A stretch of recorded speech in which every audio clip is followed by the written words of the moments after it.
What's up everybody, Kinetic here and welcome to Might and Magic Elemental Guardians. This is a free-to-play turn-based strategy game available for mobile devices, and I'm always on the lookout for games like this. In fact, I specifically look often for good turn-based strategy games because I like both worlds. I like real-time strategy and I like turn-based strategy, and there's a lot of really good real-time games out there, but I still haven't found quite the turn-based strategy game that is going to scratch the right itch in the place where I need it to be scratched. That sounds creepy, but whatever.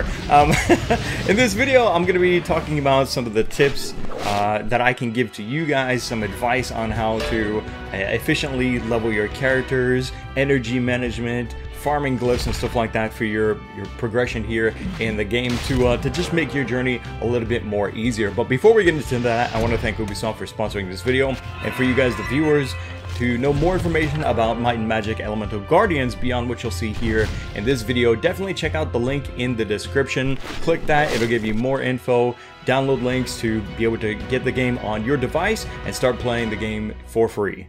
Alright, so now that I got the big intro spiel out of the way, let's take a look here at the main menu. That's what this is here, essentially. It kind of looks like a world map, which is cool, but it's actually your main menu. And you'll notice that some of these buildings are actually darkened out. Now, this is for one of two reasons. Either it's because I don't meet the level requirements to be able to access it. For example, the magical shop, I have to be level 15 to get that, or they just simply haven't been put in the game yet. Like, for example, the marketplace. So if we slide over to the right, we get the same thing. We've got a couple things, the underground entrance, and we've also got the training ground. And it sounds quite interesting, and from what I've played of the game so far, it's a solid combat experience that I think could definitely be more fun if there was more things added to it. So hopefully that's what these things will accomplish. These two shrines here, right here, these are just your currency shrines, right?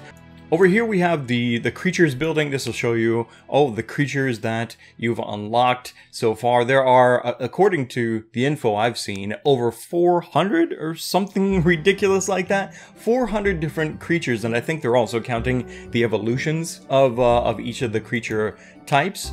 Up here we have the arena. This isn't just a PvP or just a PvP, or did I say PvP or PvP? PvE or PvP. Like, there's both worlds going on here. I particularly enjoy the PvE, which we will take a look at here really soon. Over here on the far left, we've got the guild hall building. Very important to have guilds in games, I think.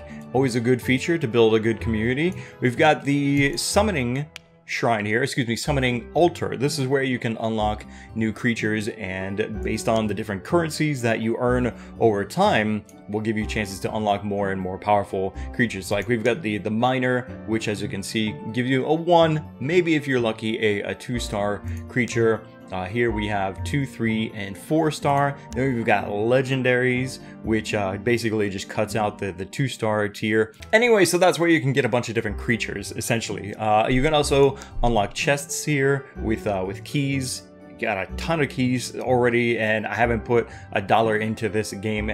Free to play so far does feel like free to play, but eventually, you know, if you're really enjoying the game, you want to throw a couple bucks at it to get yourself some extra currency or something like that to buy yourself a little bit of a boost. Let's go ahead and pop open one of these chests, just that way you guys get an understanding of like what the contents are inside of here. I don't know actually what the full list is, but yeah, that's pretty typical right there. We've got energy, we've got a lifesteal glyph. Sometimes you'll get potions that you can use to hurry up and boost the level up of your creatures, and we'll get into that later. And finally, here in the middle, the one I've been saving for last is me. It's my shrine. It's my main hub. It's my throne, where we can see my character's progression, the level. We can watch my character dance, and we can also change the skills. Like, you and your summoner, I suppose, have your own powers and that you can also progress and upgrade over time. And we've got 3 different schools of magic here in the magical house. We've got Anima, Materia, and Chimera. Now, each of these have their own powers that you can also evolve and enhance over time. The Anima, this is, I believe, this is one that you start with. It attacks all enemies and has a chance of increasing speed. Then we've got Diminish. This one does basically the same thing, except a chance to increase speed, it has a chance to lower the enemy's attack. And I've been experimenting with that to see if I like that a little bit better. And then we've got a chance to increase all allies' attacks. All right, so I think for now, because I could just keep flipping through menus all day, it feels like, that's enough of a quick overview. Let's actually look at some of the gameplay. Now this is the world map. This is all of the different areas that we have for the PvE exploration. And the number of stars represents how far you have unlocked in difficulty per that zone. So you start off in normal difficulty, then you get advanced, and then you get nightmare. And of course, the monsters are getting more powerful, but so is the loot. So it's quite good. Now let's drop down here and we will take a look at Zone 6. Let's just say, for the sake of farming glyphs, right? I'm looking for a square health glyph. That's what these are here. They come in different qualities of white, green, and blue, and then we've also got some different shards. So basically we're looking at a preview of the potential rewards, right? Pretty standard stuff. Now this is where you can assemble your team, or teams, depending on the kind of combination that you want to go for based on the element that you're fighting against, because we've got an elemental wheel. Like I mentioned before, we've got the different elements, and of course there's weaknesses and strengths to each of the different elements against each other. So we can see here, floating islands, it's basically a lot of water, and we can also see that there are some wind. Just based on the color, I can tell that these guys are water, these guys are wind. If we were to go to the volcano, of course we'd see fire and stuff like that. But I'm pretty powerful, and I've gone through these areas before, so I'm not too concerned with the elemental combination that I'm working with right now. But I do really like this combination. We'll go ahead and start. All right. So we have different waves that we're going to go through. Right now we've just got 2 enemies, but this is wave 1 of 3. Now you may have already saw that I was clicking some options down here. We've got speed that the animations play, and then we've also got an auto button. So if you're super lazy and you know you can just face roll over these enemies without actually having to pay attention, then you can go ahead and go through auto. But I do recommend staying away from auto most of the time though, because you really won't learn anything and you won't have nearly as much fun, in my opinion.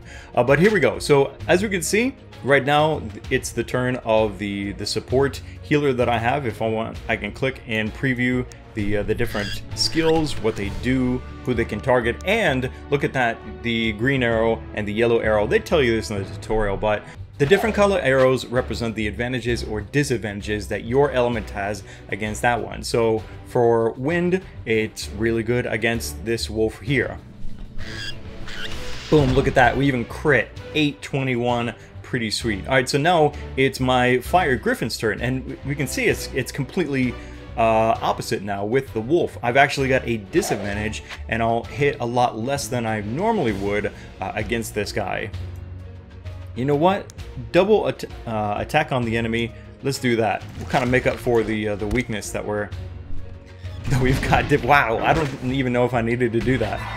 Okay, so he just buffed himself, and we can see that there's a couple of icons there representing that. The yellow is neutral, so I don't have an advantage, but I don't have a disadvantage either. And we can do a basic attack. Attack an enemy, increase based on own defense. You know what? I'm going to save these for now. I don't think we need to use up all my special attacks. After all, this is only wave 1 of 2, or excuse me, wave 1 of 3. So we'll go ahead and we'll just use some of these basic attacks. I think should be good. Yeah, we're doing good so far. And you can see now the cool skills are on cooldown. And that's a reason why I don't want to use up all my special skills now on this first wave, because they'll still be on cooldown when I get to the second wave and so on. But what we can see here now is that my main character's attack is fully charged. So over here, I can click on that, cast, and aha! We got somebody with an attack power decrease, so that's quite good. Nobody needs healing, so I think I'll just keep going. Oh, we've got the ability to paralyze. You know what? Let me see if we can paralyze this guy. No paralyze, unfortunately. That's alright. We've got a special ability. Attack all enemies, 60% chance of decreasing their speed for 1 turn, reusable in 5 turns. We may be able to get away with doing this early here now. Yeah, I think. And have it ready by the beginning of the 3rd wave or soon into the 3rd wave. So we'll go ahead and use that now. I think I'll just basic attack again, because we got a nice elemental advantage against this guy too. 179. Weak sauce. Weak sauce. Boom. Not bad. So I've got double tanks, I've got a support, and I've got a damage dealer. I like this combination for PvE, but I don't think it's necessarily a good combination for PvP. Like the arena has its own rules and how you should go about building your teams for sure. That was nice right there. Alright, so we're actually wrapping up the 2nd wave faster than I thought. 859. Very nice. My Griffin has got some pretty sweet crit. Alright, so here we go. The level boss. Ooh, that was a hard hit. I think we're okay though. And we've got our special ready. Come on. Ah! That chance to decrease attack is still quite weak, but what I'm doing, and we'll see this here maybe pretty soon, is I'm working on increasing that chance. So let's see, what do we got here? Heals an ally for 400 plus 25% of their max HP. I think we're okay right now. I'm going to be stingy with this, but this is also why, guys, I recommend keeping, especially for fights you're more serious about, keeping yourself off of auto, because the AI will just be like, yeah, heal, you know, or something like that at the worst times when you want to be saving those for people that really need it at the right time. Double attack an enemy? Yeah, let's go ahead and we will do that to you. Boom! Look at that! Huge damage. What was that, 1,000? 500 plus per hit, I think that was? That's amazing. Alright, so attack an enemy increase based on defense. You know what? Hang on. Attack all enemies with an attack increase based on own defense and regenerate self. Chance of taunting them. Yeah, that's what I want to do. Do it. Do it! Oh yeah, we taunted both of them. Okay, so now they're going to be focused on him for a short time. We've also got our other tank, Retribution. He has attacks enemies with increased based on defense, taunts them for 2 turns. So let's save that because we already just taunted somebody, but we will, I think, shield bash. Let's do a shield bash on this dude. Boom. Nice. Pretty good damage for a tank. Oh, and then we just got hit by a massive AoE attack decrease. No bueno. I think now might be a good time to heal our Griffin, because that he's pretty squishy, honestly. He is pretty squishy. I want to get rid of this little wolf, and then we can focus on the boss. Let's save that for the boss. It's just basic attack. Plenty of damage. Alright, excellent. Now, oh, get a little action camera going on there. That happens very rarely. I kind of wish it would happen just a little bit more. I also kind of wish the camera wasn't so stuck like this. I wish it would move. Maybe there is a way to move it, but I kind of wish that we could adjust the camera angles like just a little bit. That would be really nice. Attack an enemy with a chance to paralyze. Do it! That was really weak damage and no paralyze. Oh well. Get him, Griffin. 187. Actually, this boss just might have really high defense. That could be it too. Attack decrease. Oh, it's over. It's over. Go on, smack it. Boom. There we go. All right. Pretty smooth, just like I thought. Wasn't expecting that big of a challenge. We reached max level on the Griffin. I'm still working my way up there with my my dwarf dude. And oh, check this out. We got a blue quality vitality glyph. That is nice.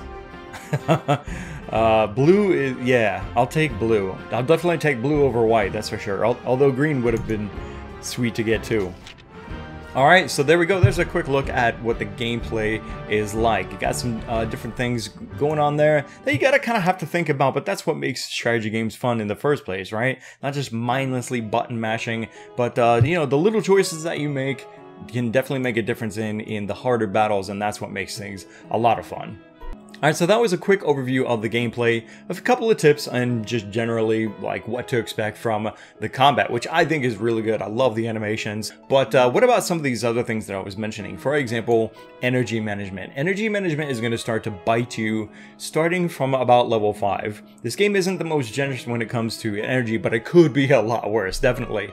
If we click and hold up here, it will tell us that every 5 minutes we get 1 point of energy, but it takes 5 points of energy at least just to be able to go into one of these PvE missions. So like I said, starting from level 5, it's going to start to get a bit tight, and my advice for you guys is to keep an eye on your XP that you've gained so far into what you need for your level, because once you level, you will go ahead and get all of your energy refilled. So what you want to do is you want to try and time that at the right moment with the missions that you have available. Now these missions, or these achievements, whatever you want to call them, are a means of getting more XP. So you might see where I'm going already with this. If you're far away from leveling, then you can go ahead and start consuming up, if you want to try and get closer to your level, some of these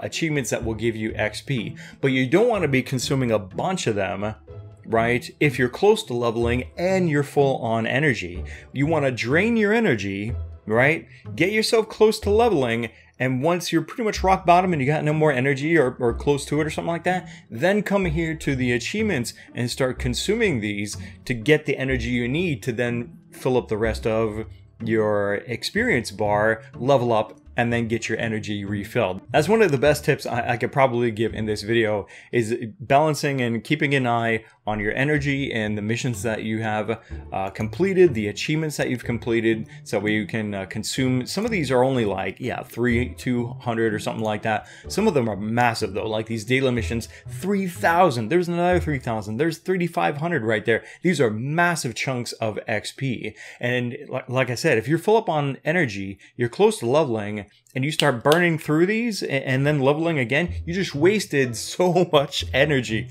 So don't do that, guys. Don't do that to yourself. Keep an eye and save those big chunks of XP to get yourself leveled up at the right time. Alright, so now that I've gone over efficient energy management and also talking about leveling up your character, your main character, let's talk about the creatures, because your creatures need a lot of love. They need more than just XP. They need glyphs, they need evolutions, rank ups, all kinds of stuff to go forward and to become more powerful over time. If we click on the upgrade button here, we can see we've got level up, rank up, skill up, and evolve. We can click on upgrade level. If they're not already max level, then what you can do is you can consume these potions that I've been getting a lot of these for free, these small potions and these mediums. So far I haven't found any large ones, but I probably will eventually once I've gone up a hard enough difficulty or something like that. I've spent quite a few of these potions to bump up this dwarf because I wasn't using him a lot.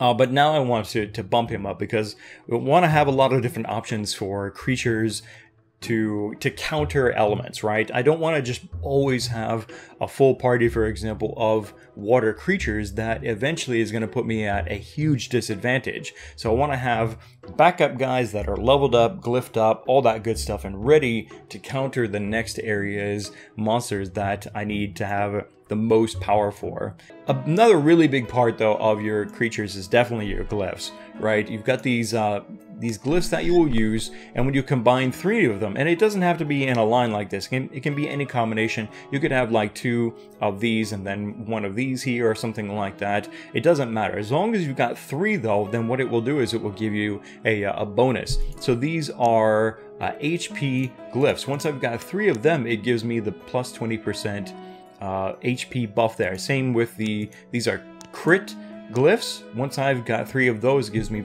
plus 10% crit chance. But also notice this right there. This pops up and tells you also other stats that are being added on as well because of that glyph. Now, I don't have this figured out. It honestly just feels like whatever the stat is on the glyphs is completely random, because I've seen HP on these teardrop ones, I've seen HP up on these ones here, I've seen attack here, I've seen attack down there, I've seen defense, you know, it's all over the place. But keep that in mind, because you want to build the stats of your creatures as smart as possible, especially as you start pushing into advanced and nightmare difficulty with these creatures. You're gonna want to make sure that you have the right balance. Maybe cover some of the weaknesses that, for example, like I was saying before, the Griffin is pretty squishy. Doesn't have a lot of good defense. Doesn't have a lot of good health. But if you work on it enough, it can and still have good power. These glyphs also, can be upgraded. So, for example, if we go to the health glyph with the attack, then we can click that to upgrade. Boom. Now we have a level 2 vitality gem, which gives us an increase to that stat that is bound to the glyph. Not to vitality, but to the stat that is on the vitality glyph. It's kind of strange, but that's just how it works. Last but not least, farming advice on glyphs. Now, I think at the very beginning, as you're going through, for example, the floating islands, this is the first area that you go to. You'll be on normal difficulty, right? And you'll start going through here, and you'll start picking up some glyphs. You might get a white one from here and go, oh, I really wanted that blue one, and then just keep repeating that one to try and give yourself a chance at the blue glyph. Don't do that, okay? Don't do that. You are wasting energy by doing that. Instead, if you're wanting to farm glyphs from an area that you're in, first finish the area, right? And then that will unlock advanced. And then here, you can do the same area, but instead of just having a chance at a blue, you have a chance at getting a green, which is an even more powerful glyph from the vitality line. So you still have a chance to get white, but you at least have a better chance at getting higher quality glyphs than you would on normal. So first unlock at least the advanced, then start farming the zones and the fights or whatever that you need to get the glyphs that you're looking for, because farming on normal is a waste of time